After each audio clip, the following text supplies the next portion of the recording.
as an activist and now a stakeholder. Dr. Ken Ashigbey is convener of the Media Coalition Against Galamsey. Doc, you're welcome to Eyewitness News. Thank you very much, Umaru. I haven't congratulated you because this is the first time I'm speaking to you since you got promoted as appointed, not promoted, as a CEO of the Chamber of Mines. Congratulations. Thank you very much. So I think it was more of a recruitment than an appointment or a promotion. For the records, there were people who said that you have got a government appointment. I want you to speak to that, and also speak to people who say, "Oh, now you would be observing table manners, so you will stop talking about Galamsey." What do you say? Well, I think I also heard that the former president had appointed me to the telecoms chamber, and now the current president had appointed me to the Chamber of Mines. So again, these two chambers are private entities. They are member organizations, and they have nothing to do with government. And so this is not a government appointment. And so that's a good point to make. Very well. And then also the chamber itself. Since I joined, we've been busy. One of the things we've been doing, we've done some training for judges in the western, north central, region. We did for the judges. Then again, just last week, we also did a training where we brought together the judges, the police prosecutors, and the police investigators. And just on Sunday again, we were in Hunya, where the high-risk police training place, where we're training police to be able to, and again, it's about ensuring that there is sustainable mining in Ghana, irresponsible mining is dealt with. So the chamber itself also pushes very seriously to make sure that they are leading by example and mining responsibly, and also making sure that people are not mining irresponsibly. So what I used to do and what I am doing now, they are all tied together. I see. So there will be no table manners observation. But just out of curiosity, you are now a miner. Can you be a miner and also regulate mining? And this is that to you as a person, not necessarily as a chamber. Oh no! So again, I am. So I don't see myself as a regulator of mining. I'm more an advocate for responsible mining, and so any mining that is irresponsible, that is illegal, is the thing that I advocate against. Is the thing that the chamber also stands against. And one of the things we want to do is that by our work as the chamber, every mining in Ghana, whether it's large scale, small scale, medium scale, should be done with transgenerational equity in mind. And so I think that what I have been doing and what I am supposed to be doing now are tied, they are Siamese twins, and they are all geared towards ensuring that Ghana would maximize its benefit from the mining for today and also for tomorrow. Okay. There's a group that used to be called WASA, Association of Communities Affected by Mining. Now they just call themselves WACAM. They are the ones I know who usually would call a forum and say that even the big mining companies are also engaging in irresponsible mining. We should not focus only on small-scale miners and so on. Now that you are with the chamber, which really represents a lot of the big mining companies, would you say that these issues that they often raise are issues that you would be concerned with, in addition to issues of irresponsible mining at the small-scale mining level too? So again, one of the things that the chamber does, we run this awards, that is geared towards excellence so far as mining is concerned. And again, as I said, the focus is about transgenerational equity. The focus is about ensuring that our mining is responsible not only for today but also for tomorrow. And so, our focus is ensuring ensuring, again, that, all mining, including large and small scale mining, is done very, very responsibly. And, the interesting thing that happens these days is the fact that the issues of ESG is an issue that is almost a balanced, sheet matter, that if you are irresponsible, it impacts you at the bottom line. And so that's something that as large-scale miners, we are definitely very, very concerned with. And the whole issue of the social license that we have with our communities is something that is of great concern to us as a chamber. Very well. Now let's talk about the main reason we invited you to speak. And forgive me for doing an agama lizard with you, but I'm sure you do not have a problem with that. But that's what some of us trained you to do. So how are we to say no? But thank you. You've shown, since you've talked about training us, you see, you left graphic, you went to one chamber, another chamber. Me too. I'm praying that when I grow up, I will be heading big chambers like you. I pray that tomorrow you stay in the media and you get the media to be very lucrative so that I can keep you in there. I won't do it. You have left. I will also leave. Anyway, the government says that they are introducing tighter regulations in the mining sector, which will mandate the registration of all machinery used in mining activities. So essentially, the vehicles that are used for mining, whether legal or illegal, would have brands. I don't know if that's the final solution again in the fight against Galamsey. Well, I think it's one of the solutions, as in terms of the fight against Galamsey, in terms of responsible mining, it is about doing what is the right. So currently, the large-scale miners, for every equipment that you have that is even in situ, you have to report on it on a monthly basis to the Minerals Commission. The large-scale miners will track every equipment, every movement of equipment that happens. So it is important that for those who are involved in small-scale and some of them medium-scale mining, all of those equipment ought to be registered. So that's important, that registration is done. And then it's also important that, you are able to track it. Because unlike the large-scale miners where the equipment, once you bring them in, are in situ, you would keep them in a particular mine till you're done. For most of these, other scale of mining, the equipment can move from one place to the other. You will not be able to go and check what the chassis number is. So you want to make sure that there is some registration. And again, if you look at one of the LIs that was done in terms of, so there's a law already in place.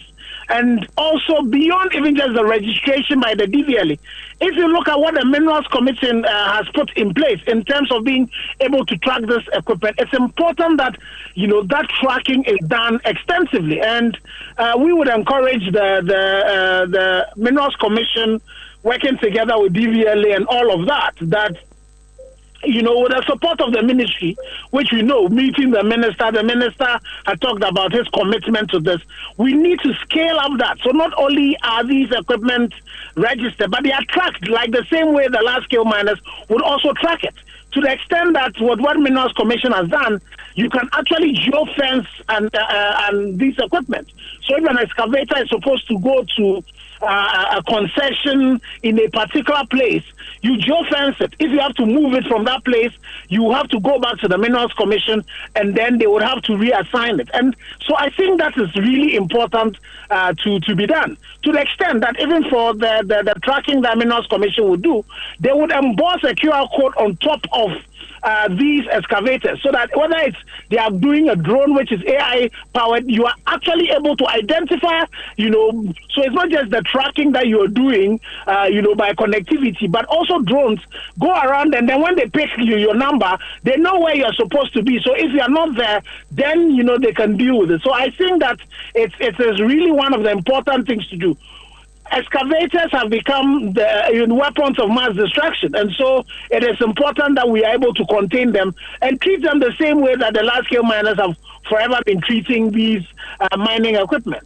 But I thought in the past we attempted putting trackers on excavators. If that failed, how can a number plate succeed where a tracker failed? Because number plate, you can remove it and throw it away.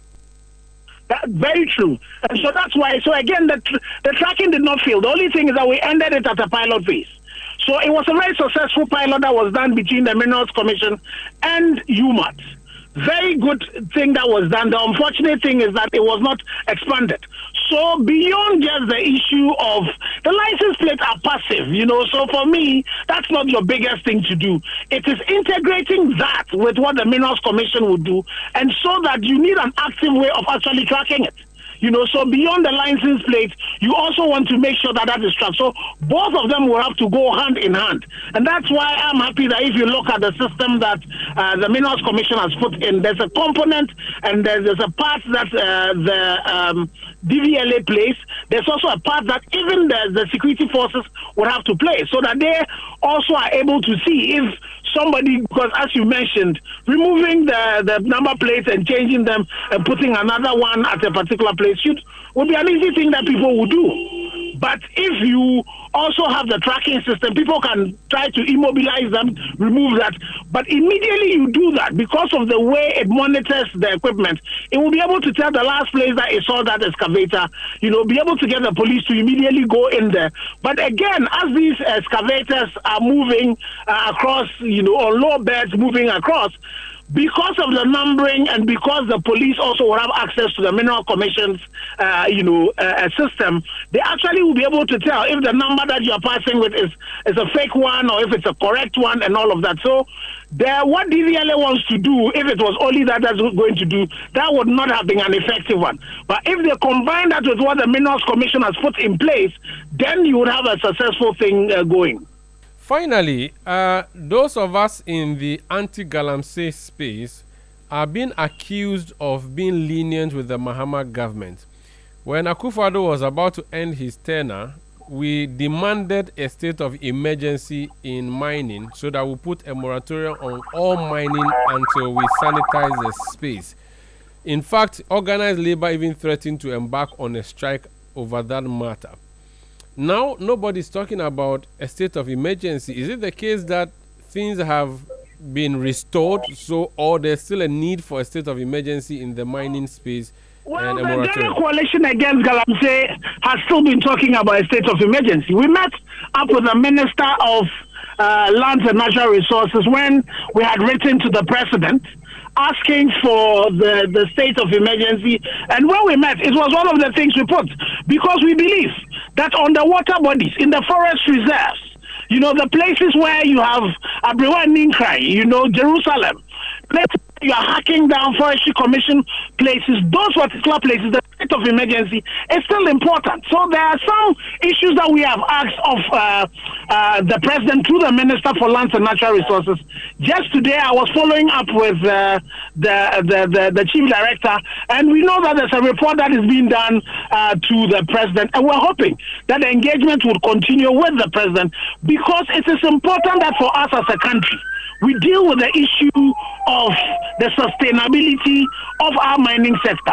We stand a risk where even the gold that we are saying is being the reason that has propped our the currency. If it starts getting, the global world start looking at it as the gold coming from irresponsible and illegal sources, it will tarnish the reputation. And if you look at the amount of money that Ghana is losing, it is still important that the pressure has to be kept on to make sure that the right things are done. And so if you have an invitation from the Minister for Lands and Natural Resources, who himself says all of us should support in the fight against the illegality, we need to all do that. But we also need to recognize that there's been some positivity so far as the fight is concerned. There are a few things that are going right that we need to acknowledge. The things that are not going right, we need to point them out. So the issues around the LI 2462, for example, is one of the things that we had also put in there. The issues around the politically exposed persons who are involved in it. Akunta mining, for example. What is happening? Just recently, myself, Martin Pebu, and Edem, and my other colleague, we have sent another reminder to the IGP asking about that. There's also the petition that the Ghana Coalition sent about the NDC constituency chairperson for Axim. There's also the NDC constituency chairperson for Dunkwao. There's the NDC MP for Awin. All of them are issues that need to be dealt with. There's a Fimpo Boateng, report that is replete with a lot of politically exposed persons that are involved in Galamsey. All of those issues are issues that we need to deal with. So the issues around the fight of Galamsey, it's not something that is over. We still need to be asking that. Another question we're asking, as well as the state of our water bodies in terms of the stability, there should be some reports that we should be getting from Ghana Water Resources Commission. This should not be something that the civil society should be investing in. We know that government already is also trying to work on the issues around, restoration and rehabilitation of all of these areas.